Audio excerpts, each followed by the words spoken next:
What's up, everybody? Hope you're doing great.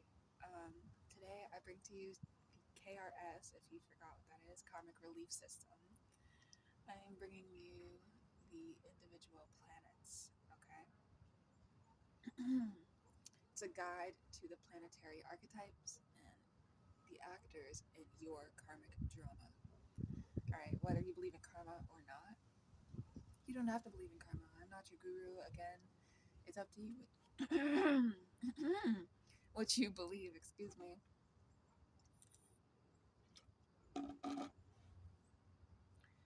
To the astrological student from KRS, Astrological Analysis Division. Subject: a KRS guide to the planetary archetypes, the actors in your karmic drama. This document outlines the core functions and karmic significance of the planets within an astrological chart. In KRS astrology, the planets are not merely celestial bodies, they are fundamental archetypal forces of consciousness.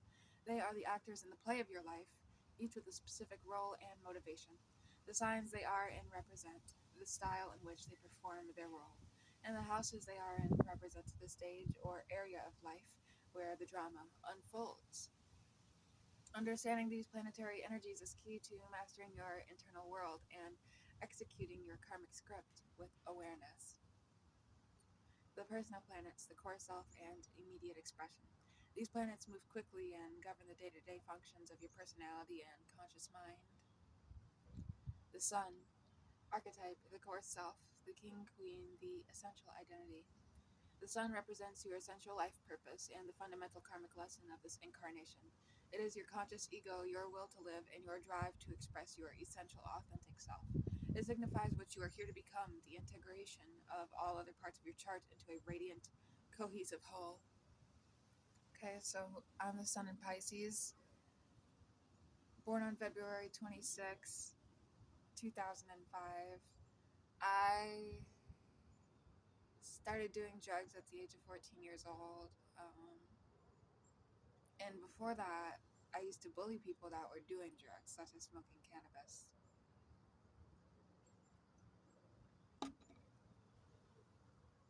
So I like to escape reality pretty often. I've had stints of addictions with Benadryl, diphenhydramine, um, cough syrup addiction.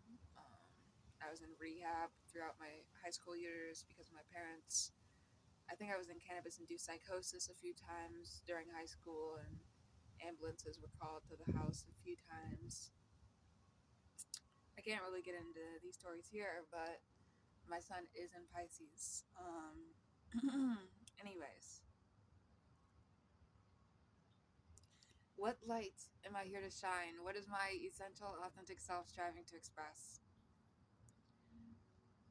Shadow expression B: ego inflation, arrogance, a need for constant validation, living for the applause of others instead of from one's core. Next, we have the moon. My moon is in Libra, so the archetype is the subconscious, okay? The nurturer, the inner child. The moon represents your karmic emotional inheritance and instinctual nature. It governs your subconscious patterns, deepest needs for security, habits, and automatic reactions. It is your comfort zone and how you nurture yourself and others. The moon holds the memories of the soul, including impressions from early childhood and past lives that shape your emotional landscape. What do I need to feel safe and nurtured? What subconscious patterns must I bring to light to achieve emotional security? These are the questions we ask with the moon. Shadow expressions: oversensitivity, moodiness, clinging to the past, being overly reactive, and smothering others. And here's the thing about it.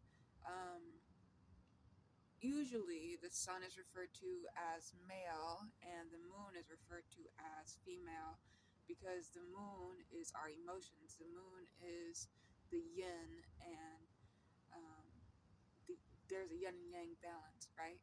So hopefully I didn't get that messed up. I think the yin is the female. Let me know in the comments below. Mercury, archetype, the messenger, the analyst, the translator. As we know, my Mercury's in Pisces, which, yes, it is confuzzling. It is very confuzzling. but I live with it. I've lived with it for 20 years. I might as well keep on living with it for a few more.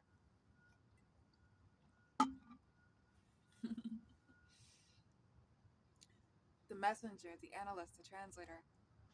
Mercury represents your karmic mental processing and communication style. It governs how you perceive, analyze, and rationalize information. It rules all forms of communication: speaking, writing, listening, and learning. Mercury is the planet of cognition and the bridge between the subjective inner world, moon, and the objective outer world, the sun. Question: how do I gather and process information? Okay. How long does it take for you to uh, learn something? One subject at a time. How can I communicate my truth? Oops. Yes. How can I communicate my truth with clarity and discernment? Okay. Shadow expression. Anxiety. I struggle with that quite often. Gossip. Struggle with that often in the past. Deception. Yep. Mental restlessness. Every day. Analysis paralysis. Possibly. Criticism. And Venus. Now we have Venus. My Venus is also in Pisces. Wow. I have a lot of Pisces placements. Archetype is the lover, the harmonizer, the valuer. Venus represents your karmic relationship with love, beauty, and value. It governs what you are attracted to, what you find pleasurable, and how you relate to others in intimacy and friendship. Okay? My Venus in Pisces has gotten me in trouble quite often here. Uh, Venus rules your aesthetic sense, your values, what you cherish, and your capacity for harmony, diplomacy, and receiving abundance. Questions: what do I truly value and find beautiful? How do I give and receive love and create harmony in my relationships? Shadow expression: vanity, laziness, overindulgence, codependency, value in people or things for their material worth alone. I can see that with a Taurus Venus or these Gemini Venuses. No cap. I'm not even trying to throw any shade on anybody, but if you know, you know.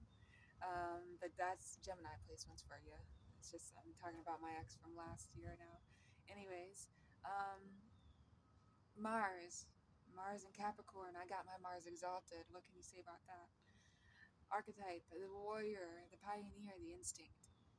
Mars represents your karmic drive, desire, and capacity for action. It is your primal energy, your will to achieve, and your courage to assert yourself. Mars is a soldier. Okay, I learned that from the KRS astrology himself on YouTube. He's a Vedic astrologer.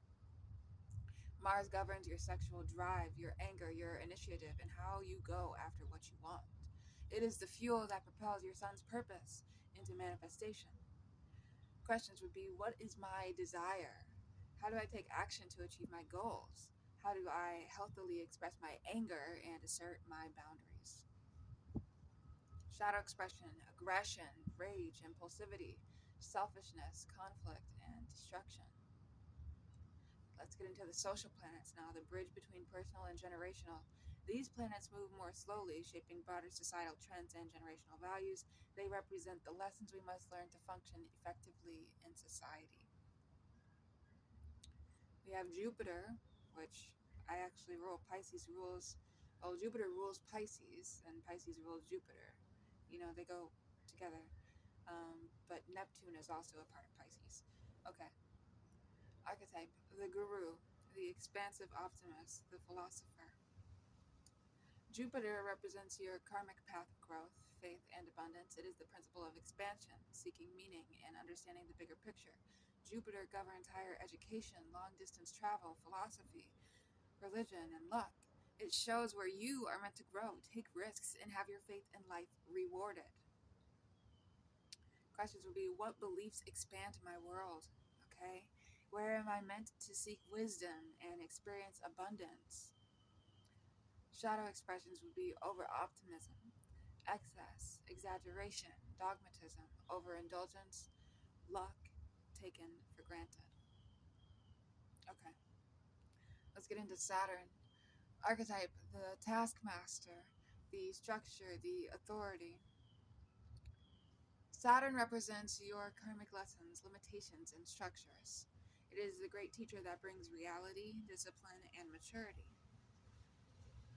Saturn governs rules, responsibilities, time, commitment, and authority figures. It shows where you face your greatest fears and insecurities, but also where you can build enduring mastery, integrity, and self discipline through hard work. Questions would be: where must I develop discipline and face my fears? What structures must I build to create lasting security and maturity? Shadow expressions would be fear, restriction, pessimism, control, rigidity, criticism, feeling like a victim of authority. The transcendental planets, the generational, and soul level forces.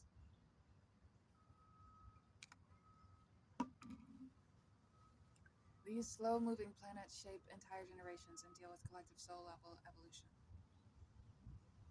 Uranus, the awakener, the rebel, the genius. Uranus represents your karmic impulse for freedom, innovation, and awakening. All right, it is a shocking revolutionary force that breaks down outdated structures, Saturn, to make way for the new. It governs intuition, invention, technology, rebellion, and sudden insight. Uranus pushes for authenticity and liberation from all that is false or restrictive. Questions would be: where am I meant to break free from convention and embrace my unique, authentic self? What needs to be revolutionized in my life? Shadow expression, rebelliousness for its own sake, unpredictability, erratic behavior, detachment from human connection, isolation. And that's what we actually dealt with in 2020, 2019, 2020, 2021, and so forth because of the COVID-19 pandemic. Neptune, the mystic, the dreamer, the dissolver. Neptune represents your karmic connection to the transcendent, the spiritual and the universal. It governs dreams, illusions, compassion, spirituality, artistry, and the dissolution of boundaries. Neptune's energy seeks to merge with something greater than the self, offering profound connection but also potential for confusion, deception, and escapism. Questions would be: how can I connect with the divine and express unconditional compassion? What illusions must I see through to find spiritual truth? Shadow expression, delusion, okay? Deception of self and others. What did I deal with last year? My transition, that ideology, cult ideology, addiction, vagueness, martyr complex, and escapism. Pluto, the transformer, the phoenix, the shadow. Pluto represents your karmic power, control, and capacity for total transformation. It is the force of death and rebirth, ruling the subconscious underworld where our deepest fears, obsessions, and power dynamics reside. Okay. Pluto ruthlessly unearths what is rotten so that it can be eliminated, making way for profound regeneration and empowerment. It governs taboo subjects, shared resources, and psychological evolution. Questions would be: what in my life needs to die so that I can be reborn? All right, that's a big one for a lot of us. Where must I confront my shadow and transform my relationship with power and control? But all these questions are big for all of us because we all have these planets in a birth chart natally. Shadow expression, manipulation, obsession, control issues, destructive behavior, and power struggles. What do we see in politics every day? Every single day. Additional KRS bodies. We have the North Node and South Node. We got Rahu, Ketu. If you're not familiar, we're getting right into those. We'll show you. Rahu, that's your north node, and Ketu is your south node. So the north node is your soul's compass. The south node is your karmic backpack. The nodes are not planets but mathematical points. The south node represents your karmic past, innate talents, ingrained habits, and comfort zones carried from past lives. The north node represents your soul's destiny in this lifetime, the unfamiliar territory you are meant to courageously move toward for growth and fulfillment. The karmic path is about integrating the wisdom of the south node while consciously striving toward the North Node's lessons. Remember, North Node is Rahu, South Node is Ketu. My North Node is actually in Aries, and my South Node Ketu is in Libra. Conclusion: the planets are the dynamic energies operating within the framework of your chart. By understanding their archetypal roles, you can move from being an unconscious participant in your karmic drama to its conscious, empowered director. You learn not to blame a bad Saturn, but to understand its lessons, like debilitated and exalted. Not to fear an intense Pluto, but to harness its power for rebirth. KRS Astrology Department Master the actors, direct the play, achieve karmic relief. And now, a manifesto for the end of the world as we know it, from the desk of KRS Astrology to all who have ears to hear it. We do not prophesy fire from the sky. We do not forecast mere asteroid impacts or nuclear winters. The true end of a civilization is not a singular event, but a cosmic expiration date. The moment the collective karmic lesson of an age has been fully presented, ignored, and now demands its inevitable conclusion. What you feel collapsing around you is not life itself, but a structure, a paradigm, a lie we all agree to live inside. This ending was written in the stars, not as a punishment, but as the only possible outcome of a soul sickness left untreated for millennia. KRS Astrology reads this not as an apocalypse, but as a great Plutonian unraveling. Consider the evidence. We are governed by a Saturn in decay. Our systems, political, economic, judicial, are not broken, they are completed. They have achieved their ultimate form, rigid, oppressive, and devoid of the spirit of compassion they were originally meant to structure. They now serve only their own preservation, demanding our allegiance to a corpse. This Saturn must die. We are addicted to a Neptunian delusion. Okay? We swim in an ocean of propaganda, curated reality, and digital fantasies. We medicate our spiritual emptiness with consumption and spectacle. We have chosen the comfortable lie over the uncomfortable truth, trading our sovereignty for a pleasant simulation. This Neptune demands we drown so we may learn to swim in the waters of actual spirit. We are powered by a distorted Uranian impulse. Our technology, which promised liberation, Uranus, has become our cage. Our rebellion is a product to be sold. Our desire for the new and shocking has made us superficial, disconnected from the ancient, slow wisdom of the earth in our own souls. This Uranus will short-circuit the entire system to force an authentic awakening. This is the karmic bill coming due. The 8th house lesson of the entire Piscean age, a 2,000-year lesson on faith, sacrifice, and power is culminating. The secrets, the 8th house, remember from the last video, the houses of our institutions, 12th house, okay? What does Pisces rule? Are vomited onto the digital mainframe. The shadow we collectively refuse to acknowledge now stands before us not as a monster, but as a mirror. Therefore, we declare the following truths. Number 1. The end is a birthing.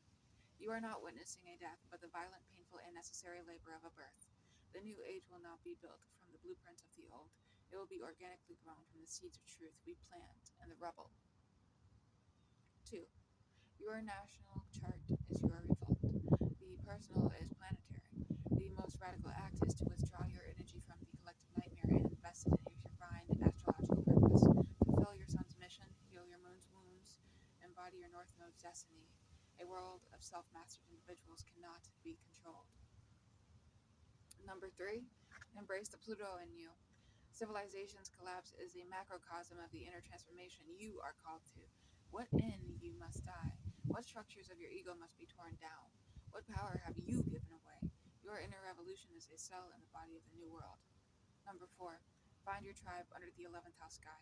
The old hierarchies are dissolving. The new world is built on networks of resonance, not on blood or ideology, but on shared frequency and mutual purpose. Find your celestial tribe. Collaborate. Create. Dream a new future into being together. And that's the thing. I feel so lonely every day because I'm an unemployed African American young female detransitioned. My community last year was a bunch of the ideology I was in. I was friends with a bunch of people that I shouldn't have been friends with at the age of 19 years old.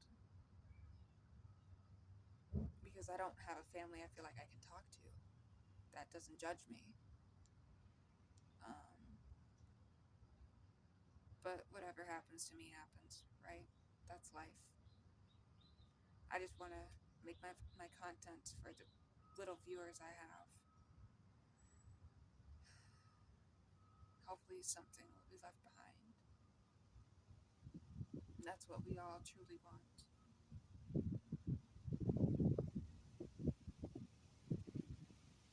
Okay. Number 5. Sacrifice the Savior. The Piscean age taught us to look for a savior, a messiah, a leader, a politician. The incoming Aquarian age demands self-reliance and collective intelligence. Do not wait for permission. Do not look for a guide. Become the authority of your own chart. This civilization is ending because its story is over. The soul of humanity is graduating. Do not waste your energy propping up the corpse. Do not mourn a prison as if it were a home. Turn inward. Read your chart as a sacred text for the new world. Heal your karma. Embody your archetypes. The old world is ending. Stop trying to save it. Your only duty is to be ready for the next one. Turn your life over to Yeshua, God. In the name of radical awareness and karmic liberation. KRS Astrology. The end is an instruction manual. Thank you for watching. Hope this video doesn't get me killed.